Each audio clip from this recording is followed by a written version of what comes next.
Thanks so much. Trump targets Antifa. Let's check it out.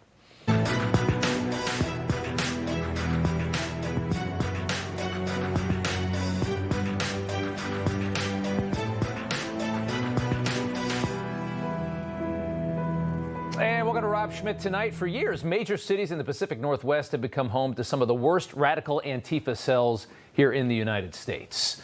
Law enforcement in places like Portland, Eugene, Seattle seem to endlessly encounter violence and chaos brought by self-proclaimed anti-fascists. They even carved out a whole section of Seattle for a long time during COVID. These people are avowed communists or anarchists, depends on which one you're talking to. Their actions and their mugshots we've seen that really tell their story. They're mostly white people, mostly pitiful people with horrible lives looking to make America as miserable as they are. These are the bottom feeders of society. After watching cops and immigration officers battle these lunatics for years and years, it's clear that the president has had enough, demanding all necessary troops to protect war-ravaged Portland, he called it, and any of our ICE facilities under siege from attack by Antifa and other domestic terrorists, and authorizing full force if necessary. That's a Truth Social post right there that made the left go crazy. Trump has called up 200 National Guard troops in Oregon, specifically for Portland, as Antifa is now designated a terror group. We are going to end the nonsense. That is the message from the White House. Enough of these pink-haired idiots destroying so much of our society. The response from Oregon's governor was as predictable as it gets. Portland is not war-ravaged. There's no insurrection, there's no threat to national security, and there's no need for military troops. Military service members should be dedicated to real emergencies. And that's exactly what I said to the president when I asked him to stand down from sending federal troops into our city. Was there any question that that was going to be Oregon's governor, by the way? That's Tina Kotek, who also released this video of how peaceful Portland is, walking with her wife down the street, as if finding a place in a city that's calm and normal for 10 seconds to make a video is some kind of actual metric of quality of life. Trust me when I tell you Portland is a mess, as is Seattle, as are most cities in the Pacific Northwest. They are run by these kinds of people. And the reality of working at an immigration facility in Oregon's largest city is a lot of this, just chaos. And to show why Trump has called up the National Guard, police outnumbered just yesterday, forced to retreat. They had to run away from these weenies. That's not a good look. Law enforcement on their heels, and the president doesn't like to see that. Here's Chuck Schumer's response. We will fight it in the courts along with, people who will file suits. But second, I would hope, Kristen, that some of our Republican colleagues, seeing I know they're loyal to Trump and does whatever he wants, but this is so far stepping over the line that I'd hope some of them would join us in legislation to prevent it from happening. How many years are we just going to allow rioting and people stopping law enforcement from doing its job? I mean, how long are they willing to just put up with this and just consider it a small faction of living in a society? Oh, yeah, they go over and they throw Molotov cocktails and smoke bombs at federal officers and police. It's just kind of, it's part of the American experience, I guess, for the Democratic Party. How long do we really want to watch this happen? They don't seem to care at all. Schumer, for ages, has been around, as we know, and his party was normal for most of the time that he's been in the Senate on this issue, but became totally radicalized over the last 15 years, really over the last 10 years, let's say. And Schumer has now been forced to abandon every position that he's ever held and that he held for decades in the Senate on immigration and on the enforcement of immigration in this country. Democrats were all in on deporting illegal immigrants all the way up through Obama's presidency. And then 10 years ago, obviously inspired by hatred of Trump and his wall, immigration control in the United States, the wealthiest country in the world, where immigration control is more necessary than any other nation in history, became toxic for Democrats. You no longer could have a border. They just decided no more borders, no more immigration, that's it. A party that was once this tough on this issue. aliens. We do not want to do anything to encourage more illegal immigration into this country. We know now that too many people come in for medical care as it is. We certainly don't want them having the same benefits that American citizens are entitled to have. We simply cannot allow people to pour into the United States undetected, undocumented, unchecked, and circumventing the line of people who are waiting patiently, diligently, and lawfully to become immigrants in this country. Our administration has moved aggressively to secure our borders more by hiring a record number of new border guards, by deporting twice as many criminal aliens as ever before, by cracking down on illegal hiring, by barring welfare benefits to illegal aliens. In the budget... Have you heard so much fascism in one select soundbite? I didn't know Obama was a fascist until I saw that today. Obama, fascist. Those days are over, unfortunately. They have now decided as a party that the federal immigration laws that they themselves strengthened over so many years are now fully fascist to endure and to enforce. And they've spent a decade indoctrinating their own voters with this ridiculous idea. So now we have this. Now ICE officers are the Gestapo, immigration facilities are concentration camps. Trump is Hitler. That's how it is now. For doing the same things they did for decades. And the same people who campaigned on illegal immigration and shutting down the border and kicking the illegals out of the country 10 years ago are broadly pushing this agenda. Here's I thought that was a soundbite. Apologies. Here's Chicago's mayor furious as ICE agents move through his sanctuary city, trying to round up the 15 million random people that our prior president invited into our country. Take a listen to the mayor of Chicago.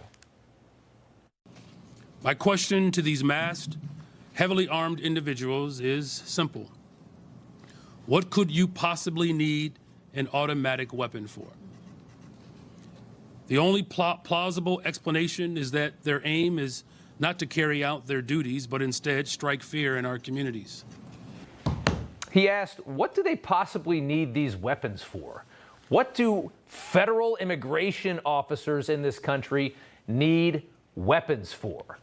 He really asked that. Well, probably the constant harassment and attacks that they're facing every single day as they try to implement laws that have been around for ages in this country.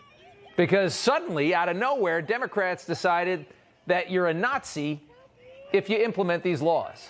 And all of the people on your screen right now are all now Nazis. They're all fascists and Nazis.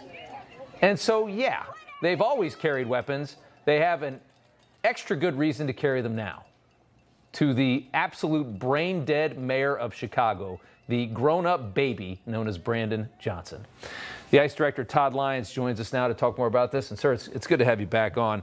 I'm at a loss with these people on this subject and with what they've kind of manufactured, all the rage they've manufactured toward what is just common sense, basic, decent immigration. Yeah, I mean, Rob, just to hear the mayor ask why we need assault weapons or, we walk in the streets in body armor and helmets. Well, the protest at the ICE facility up there in Chicago, just in the past 48 hours, we've had so many protest arrests. We took 4 guns off the individuals that were there protesting. So are they really there peacefully? Why do you need a gun if you're going to be out there peacefully protesting? So then he wonders why we have automatic weapons or assault weapons, as he say. I just returned from Dallas, seeing our men and women down there that came under attack from sniper fire. So I think they know why we have to protect ourselves. It's because of their rhetoric and some of the hatred towards ICE is that we have to take all precautions now. It's so disingenuous too, the way why are you masked up? We hear from California's governor. Oh, you're too weak to do it without masks. Well, you put a target on every one of their backs, and it's directly your fault. And the biggest problem is that they've got a flank of that party that are so fully indoctrinated by everything that these people say that they'll pick up a gun and act on it. And I think that they 100%. are aware of that by now, and they don't care. Yeah, Rob, you're 100% right. I think just when there's those comments that just stoke the fire, right? You had the governor of California, saying to push back against ICE the night before that sniper attack happened. You talk about people wearing the masks. It's we had the speaker, the minority leader of Congress, saying that we all should be doxxed, and we need to be unmask them so they know exactly who they are. Right. You know, these are people with families, and their families are being doxxed. It's not safe. It's not safe. It's such a ridiculous moment in this country. It really worries me about where we're heading. I want to get to probably the craziest illegal immigration story we've heard in a while, which is the superintendent of Des Moines, Iowa's public schools, Ian Andre Roberts. We'll show you a picture. There's the mugshot on the screen. An illegal from Guyana, active fugitive, a deportation order since 2024. He came here on a visa in 1999. He ran the public schools in Des Moines, Iowa, this guy. I mean, what an ascent. He was confronted by your agents. He fled. They found a loaded gun, a fixer blade hunting rifle, $3,000 cash in the car, and he's making over $300,000 a year running the schools in Des Moines. How on earth is any of that possible? He's also a registered voter. I thought that never happened. Your thoughts on this? Right. Well, it's crazy. You know, he actually came in 1994, and he was arrested for selling narcotics. He had another charge for stealing a car. He left the country, came back on a student visa. Then he never left. Then he starts working all around the country, and he has more weapons charges. He has more vehicle charges, and then he gets a job as a superintendent. And then he is ordered lawfully deported.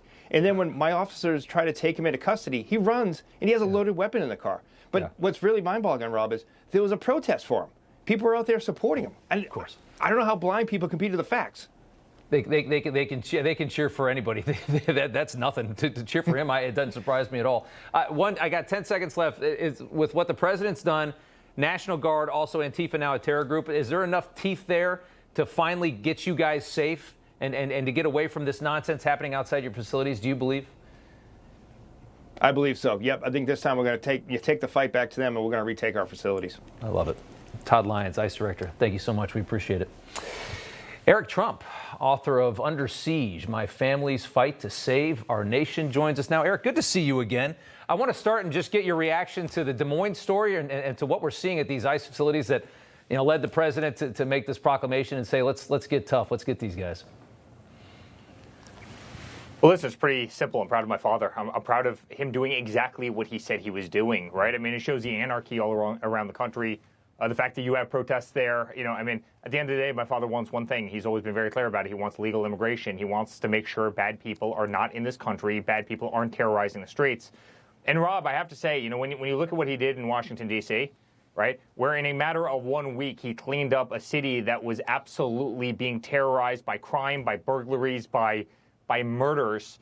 And then you see people like Pritzker in Chicago who literally won't allow him to bring in troops and won't allow him to do the same thing in Chicago, which is another, war-torn city. Yeah.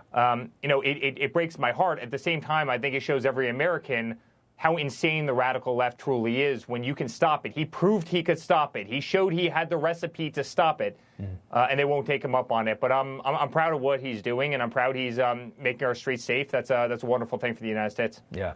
And Pritzker's certainly going to get the criminal vote. There's no question about that. I mean, if you're a violent criminal in Chicago, you know who you're voting for. Let's talk about this Comey indictment. It's hard not to laugh when they call this politicized and they say it's unprecedented, as we can hear right here. He has turned this Justice Department into his own political watchdog. It's horrible. No president has done this. This is what autocrats do. As a constitutional attorney and the Speaker of the House of Representatives, do you believe it's acceptable for any president to publicly or privately instruct their attorney general to prosecute a political opponent and go as far as firing a U.S. attorney if they don't bring charges because they don't think the case is strong enough? This is a political prosecution, pure and simple. It's Exhibit A of the corruption of this Department of Justice. So the New York Times writing, in going after his foes, Trump sets a precedent that could haunt his allies. As you respond to this, Eric, let's just take a look at your father's mugshot as you laugh at everything you just heard. Go ahead. Rob, you don't understand how humorous this is coming from Chuck Schumer and Jake Tapper, right? I mean, I'm the subject of 112 subpoenas, never having done a damn thing wrong in my life, never crossing a line, being a perfect role model, being a perfect model citizen, no laptops from hell, nothing. And they came after me like I was a dog. They tried to impeach my father 2 times. You know, they went after him for a Russia hoax that did not exist, that was paid for by Hillary Clinton. The FBI and the DOJ spied on my father's campaign. They deplatformed him. They weaponized every attorney general and every district attorney around the country. They indicted him 91 times, 34 times in a bogus trial in New York City. They posted his mugshot. He's the most recognizable person in the world. They posted his mugshot, even though they didn't need to. It totally backfired on him. They gagged him over and over and over. They raided his home. They raided Mar-a-Lago. They tried to get him divorced. They tried to separate our family. They tried to go after our employees. They attacked us. They tried to bankrupt our company. They deplatformed us. They stripped every bank account away from me and the Trump organization that you can imagine. And Merrick Garland was at the forefront of all of it. And Joe Biden was at the forefront of all of it when they raided our home. When they raided Mar-a-Lago, when they raided Melania's closet, when they raided 16-year-old Barron's room. And I get to hear from Chuck Schumer that my father weaponized, justice? You must be kidding me. You must be. And it's the entire principle of the entire book, Under Siege, right? It's what I wrote about. And then, by the way, aside from weaponizing government, Rob, then they tried to kill my father not once, but twice. Yeah. I don't want to hear it for them. Yeah. With just like we're talking about the ICE, the same rhetoric that's getting ICE officers attacked every day is the same rhetoric that got your father shot. And by the way, just a quick question. I wonder how many people have gotten through the first 79 years of their life without being charged with a crime and then got 91 felonies at 79. I bet that doesn't happen too often. No, what's even better is he got through 79 years of his life. Then he ran in 2016, and they thought they had it in the bag. They underestimated all of us. Yeah. And then he won. And then he decided to rerun, and all of a sudden, when he decided to rerun for the second time, knowing that he was a viable contender and that he had created the greatest political movement in the history, then they charged him with 91 counts. Then they had every sham, crooked judge in New York try and fine our company $560 million for doing absolutely nothing wrong, which we had all overturned. I mean, that's when they were planting folders that said top secret on the carpets of Mar-a-Lago vis-a-vis Jack Smith. I don't want to hear it from Chuck Schumer, and I certainly don't want to hear it from Jake Tapper. I tell you what, it's going to be a good book. I can tell you heated up. Under Siege, Eric Trump. Thanks so much. We appreciate it. Thanks, Rob. All right. It looks like a government shutdown is coming. Senator Rick Scott up next.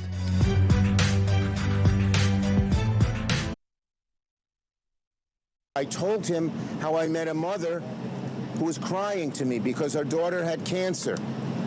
And what has happened with health care, with what they have done, she's going to watch her daughter suffer and maybe die. And so he seemed to, for the first time, understand the magnitude of this crisis. Giving taxpayer money to illegal aliens for health care, that's a crazy idea. Funding transgender surgeries in Peru, that's a crazy idea. But they had some ideas that I actually thought were reasonable, and they had some ideas that the president thought was reasonable. What's not reasonable is to hold those ideas as leverage and to shut down the government unless we give you everything that you want. All right, so we're used to this, right? We hear this back and forth quite often, and let's not pretend that the idea of a government shutdown isn't somewhat alluring to most of us as we all dream of ways to make that massive inflated tumor in Washington smaller. Party leaders, though, at the White House late today looking to avert this shutdown that's going to hit tomorrow night, right? Republicans need 7 Democrats to pass their budget. There's only 53 in the Senate. They need 60 to get it across. Schumer thought he had enough leverage with that 7 to demand health care for illegal aliens and the return of so many wasteful cuts that we've taken out of this government. That's what they're trying to push through here. But Trump is a much better negotiator, and is acting right now like he doesn't seem like he cares if the government shuts down, that it could be like Doge on steroids. He can furlough tons of non-essential government workers, institute reductions in force, meaning he'll direct agencies to fire anybody that are deemed necessary. Chuck Schumer's response to that. Take a listen. As for these massive layoffs, guess what? Simple one-sentence answer. They're doing it anyway. There's no shutdown. They're laying off all these people. They're trying to intimidate the American people and us. But the bottom line is, if they fire all these people, first, the courts have brought a lot of them back because what they did was illegal. And second, there's such pressure on them not to do it because of the harm it causes people that they back off. Yeah, this is why you can never cut any government at all, because somebody's going to get hurt and Democrats are going to cry about it. Senator Rick Scott joins us now. Sir, good to have you on. What exactly happened today? Well, I mean, it's clear. Donald Trump, Republicans want to fund government, balance a budget. Chuck Schumer and the Democrats want to shut down government and continue this unbelievable wasteful spending. We already have $37 trillion worth of debt. We're running big deficits, and they want to increase it. They want to give more free money to insurance companies. They want to fund health care for illegals. This has got to stop. Ron Johnson's got a bill, Senator Johnson's got a bill that would stop government shutdowns. I'm a big supporter of that. I've got a bill that if we don't pass budgets, we shouldn't get paid. Those are the types of things we ought to be doing up here. You know, you ran hospitals before you became a senator. I worked in Florida. I followed your career before you ran for governor of the state. And this was what you did. And when they make these claims about health care, and they say that, that what's happening to rural hospitals is the fault of Republicans, and they blame all the negative things that we know about health care in this country on Republicans. What's your response to that as somebody that knows that business? Well, every Republican is just like me. We want people to be able to get health care. I mean, I ran the largest hospital company in the world. I want people to get health care, right? But we also have to have a system that is accountable. We can't just throw money to insurance companies where people don't even get any health care. We can't throw money to insurance companies where the insurance companies getting paid and people don't even know they have insurance. That's what the Democrats are pushing for. We can't be paying for health care for illegal aliens. That's not what Donald Trump and Republicans ran on. So I want people to get health care. Okay, but what they've done is starting with Obamacare. Look at what's happened to healthcare. Cost of healthcare has skyrocketed. Co-payments have skyrocketed. Deductibles have skyrocketed. Right? That's what's happened. The Democrats' plan will mean healthcare costs are going to go up, and it's going to be harder to make sure people get healthcare. I want people to get healthcare. Are they really pushing for illegals to have health care? Is that really a sticking point in their negotiation here? Because that sounds so absurd. Absolutely. But think about this. One of the programs they're talking about, that most of the people never even, insurance companies got paid. The money didn't even go through a consumer. The insurance company got paid, and the consumer didn't even know they had health care. It was just free money to a bunch of insurance companies. Right? And I mean, what the Democrats have done is when you get frustrated with the cost of health care, Democrats did this to you, starting with Obamacare. As far as the potential of a shutdown, it's interesting that in the days of DOGE, which we just went through, where we were so excited to see all of these cuts in government, all of a sudden when you talk about a shutdown, it doesn't seem like it's, I never thought it was that bad of a thing, because I think the government needs to learn, that it's grown out of it's grown far too large. Is there any appetite at all from the Republican side to just let it shut down? Well, no one wants government to get shut down. What we ought to do is pass a balanced budget. We should do our job and pass a balanced budget. That's what Republicans want to do, but it takes Democrat votes. It takes 60 votes here to get this stuff done. Democrats want to continue to spend money. We have $37 trillion worth of debt. We're running $2 trillion deficit. When you see inflation, when you go to the grocery store, costs go up, blame it on the Democrats. Does it shut down tomorrow night, or do they CR it? What happens? No, it gets shut down. Chuck Schumer, for whatever reason, thinks it's good politics for him to have a shutdown. Ooh, okay. Well, we'll wait and see. Senator Rick Scott, thank you, sir. We appreciate it. All right. See you, Rob. Bye-bye. Okay. All right. There is a very bold plan for peace in Gaza. It was laid out today. It's very complicated. It's very interesting. And it's up next. I'm formally releasing our principles for peace, which people have really liked, I must say. If accepted by Hamas, this proposal calls for the release of all remaining hostages immediately, but in no case more than 72 hours. And it means the immediate end to the war itself. I support your plan to end the war in Gaza. Under your leadership, Israel and America can change the face of the Middle East. And today I'm hopeful that your plan to end the war in Gaza will do so again and do so soon. All right, so the president has Netanyahu along for a very bold plan to finally secure Gaza. The intention here is to de-radicalize Gaza as a terror-free zone that won't pose a threat to its neighbors. That's a tall order, right? Obviously, that means the end of Hamas, incentivizing them by offering amnesty if they surrender their arms and walk away now, or face annihilation if they don't accept this deal, because the U.S. is going to fully back Israel finishing the job. If Hamas rejects your plan, Mr. President, or if they supposedly accept it and then basically do everything to counter it, then Israel will finish the job by itself. And maybe that's how this ends. Maybe that's how this needs to end, but we're going to have to see. Hamas is currently reviewing the plan, but there will be pressure on them from their daddies in Qatar, who Trump has a good relationship with at this point. That was actually kind of obvious today after Netanyahu had to call the Qataris to apologize for that attack on Hamas leadership inside Doha from a couple weeks ago. That call shows what I think is clear, that Qatar is on board with Trump's plan and is going to apply that pressure on Hamas and say you need to walk away from this. Trump's plan gives Hamas 72 hours to release all hostages, both alive and dead. In return, Israel will release 1,700 Gazan prisoners. It's always that way. Hamas will be given amnesty and safe passage after disarming. Gaza will be governed under a temporary transitional governance, and also there will be a board above that, headed by Trump and other Western leaders, which will ensure that Gaza remains a peaceful state so it can't just fall back into this nonsense. Take a look. My plan calls for the creation of a new international oversight body, the Board of Peace, we call it, the Board of Peace, sort of a beautiful name. The leaders of the Arab world and Israel and everybody involved asked me to do this, so it would be headed by a gentleman known as President Donald J. Trump of the United States. That's what I want, is some extra work to do, but it's so important that I'm willing to do it. Josh Hammer is Newsweek's senior editor-at-large. Walid Phares is a Newsmax foreign policy analyst. Good to see you both. Josh, what are your thoughts? It's interesting. What are your thoughts on the reality of this plan? Rob, look, I mean, as you noted, the plan calls for Hamas to go. It calls for Gaza to be fully de-radicalized. It calls for the Gaza Strip to be fully disarmed and demilitarized.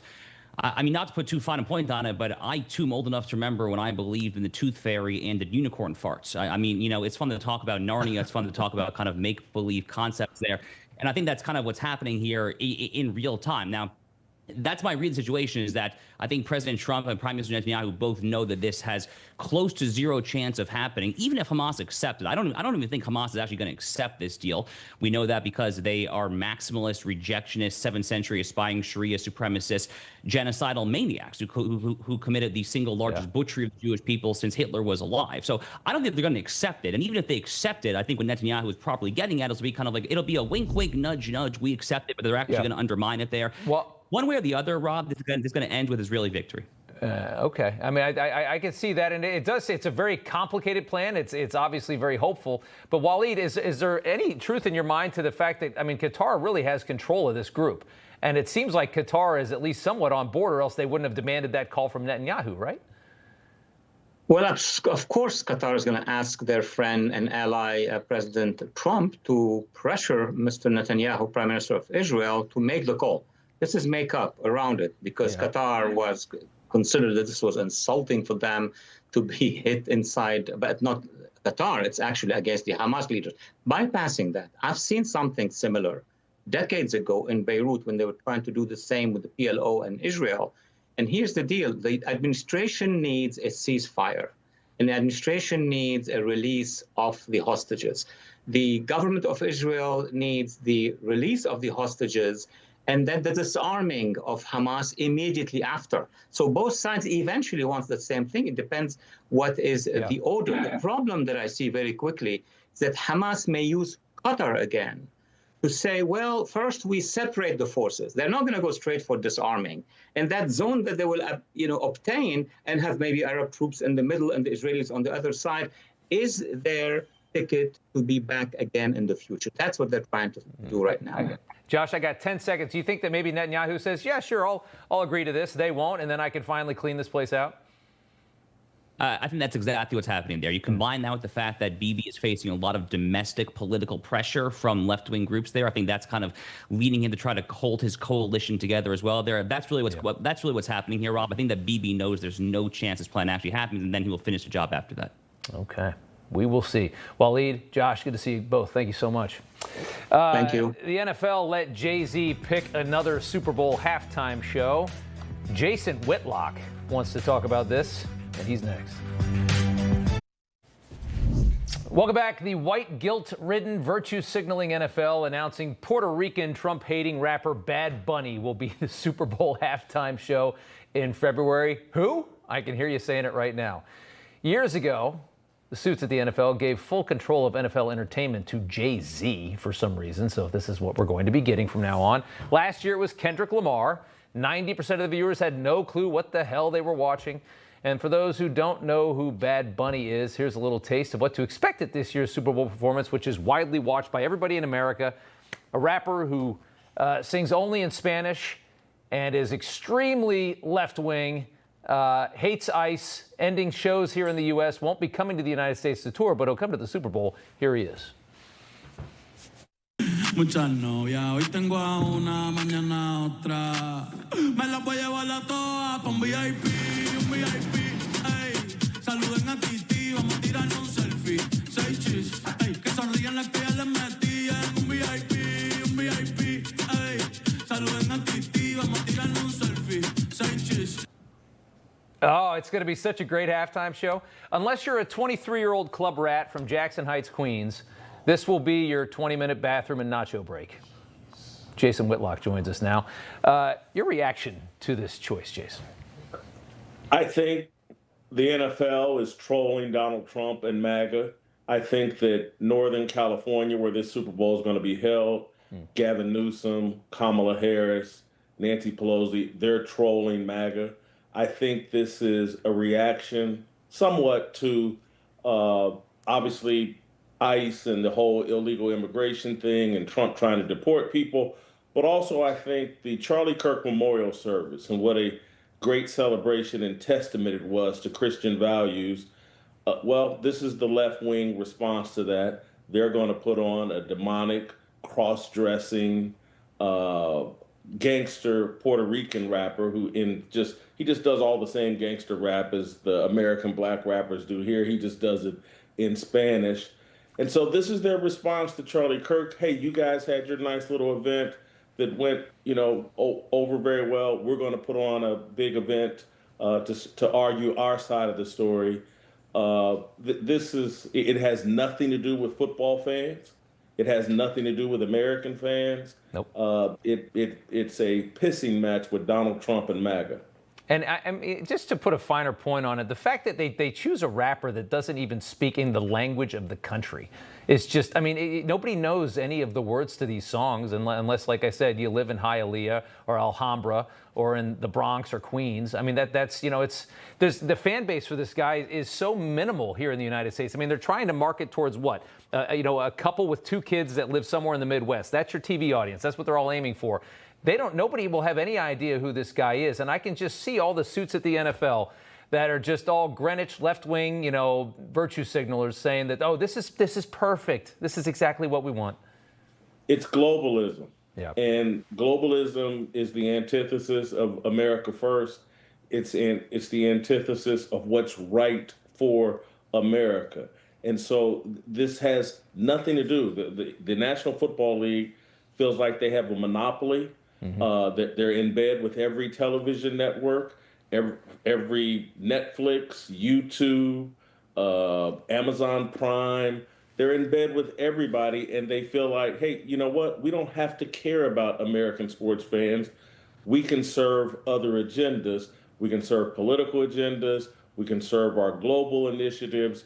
No one cares about American consumers, American people, American sports fans.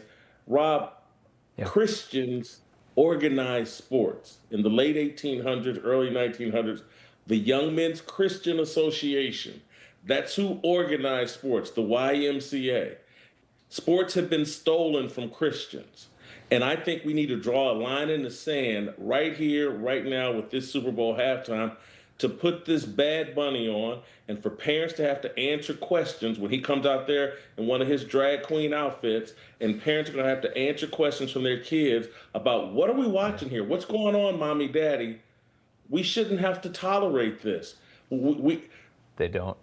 I think this is a Bud Light moment for the NFL. It's a Target moment. How many times do they get to piss on the American media, the American people, and we just sit back and take it? They don't. I'm hoping that we rally together and do something to object. They think we're a captured audience. We'll watch whatever the hell they put in front of us. Our eyes are just glued to it anyway, and they don't care. Jason, good point, good perspective. Thank you so much. Thank you, Rob. Univision, the leading Spanish language media company here in the U.S. and in Mexico, launching a campaign against Google titled Do the Right Thing, pressuring Google's YouTube TV to reverse its plan to remove them from its main bundle package. Univision saying YouTube TV subscribers will be forced to pay an 18% premium, commonly dubbed a Hispanic tax, to retain its access to its Spanish language news, sports, and entertainment programming. A YouTube spokesperson telling Newsmax Univision only represents a tiny fraction of overall consumption, but that YouTube TV remains committed to working with Univision on reaching a deal for YouTube TV carriage that reflects their content's performance and pricing. Daniel Alegre is Univision's CEO and joins us now to talk more about that. Daniel, it's good to have you on. What exactly is going on here between yourselves and YouTube TV? Well, it's a pleasure to be here, Rob, and appreciate the time. You know, what essentially is happening is we're one of the 5 largest media companies in the U.S., and we cater to the Hispanic audience. You know, the largest audience and fastest growing audience in the United States, and also from a voting perspective, also one of the largest voting blocks, and it's growing. You know, was incredibly important in the 2024 presidential elections. YouTube TV, owned by Google, essentially came to us and they said, we're no longer going to offer your content, which is our news, our sports, our entertainment, on the general market package, which includes ABC, NBC, and the largest broadcasters. Right. They're essentially going to relegate our content to a Spanish tier. So if you are a Hispanic who watches some of the beloved sports like you just talked about with the Super Bowl, and you want to see the soccer that we're the home of soccer here in the United States, you're going to have to pay extra.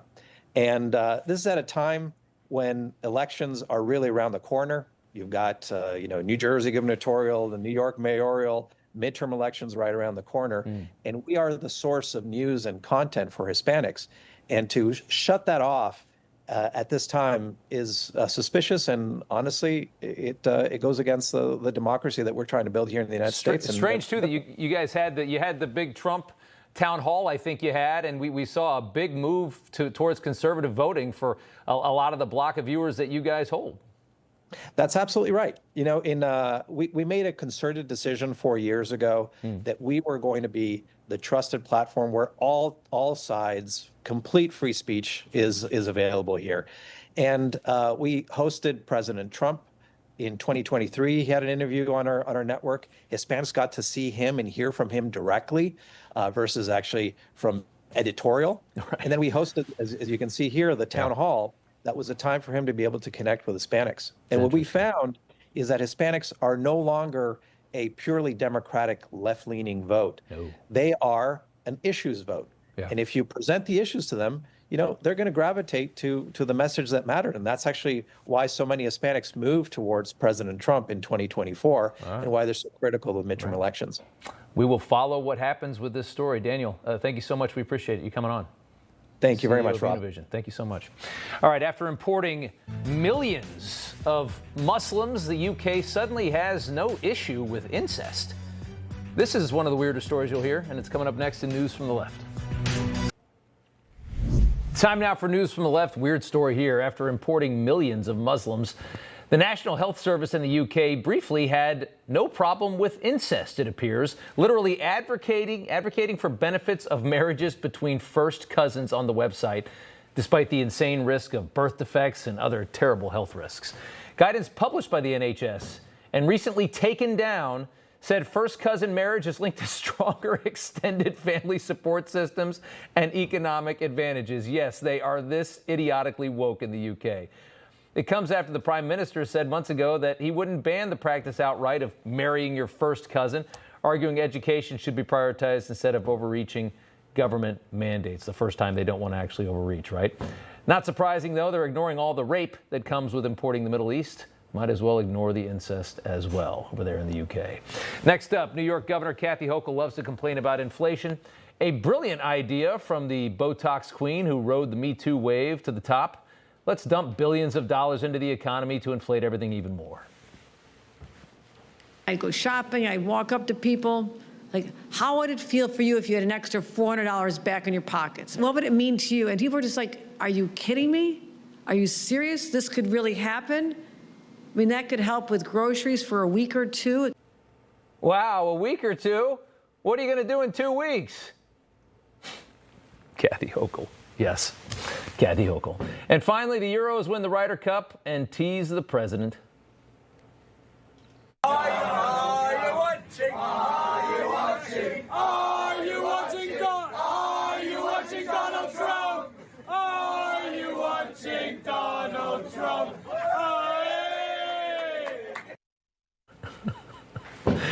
Trump responding on social media, yes, I'm watching. Congratulations. Bill Maher lays a heavy blow on his own party. It's a good one. Up next. And finally tonight, comedian Bill Maher taking a sledgehammer to his own party and the radical lunacy. Take a listen. The basic problem we have in America is conservatives think the liberals are insane, and they're not completely wrong. I couldn't get Neil deGrasse Tyson, a genius scientist and preeminent scientific voice in the media, to agree that it was ridiculous for Scientific American and The Atlantic to be claiming that separating sports by sex doesn't make sense. Yes, it does. And there's a lot of stuff like that on the left. And when conservatives see it, they say, I'm sorry, we're just not going to go along with reinventing society, often pointlessly, even if we have to cancel democracy to do it. It was interesting there. He named off a lot of other examples. I didn't want to have too long of a soundbite, but he goes into all of the lunacy. And towards the end is the interesting part. He's talking about canceling democracy, which is obviously a total exaggeration of what's happening right now in this country. But he almost said it, Rob, in a way that was like, it was almost like he was sympathetic to it. Like maybe we might have to cancel democracy to keep them from completely destroying the society. Yeah. Which means he even understands just how insane these people are. And this suicidal mentality that they have towards everything that's good in this country and everything that's wholesome, he very much thinks it's a dangerous road we've gone down. He seems to get it, but then the Democrats that watch him, it's like they don't believe it when he says stuff like that. But there is a correction that's been underway since way before November, and at least he gets it, but other Democrats don't get it, Rob. He's turning fast. He doesn't know where to go. Good to see him. All right, see you, Rob. Thank you.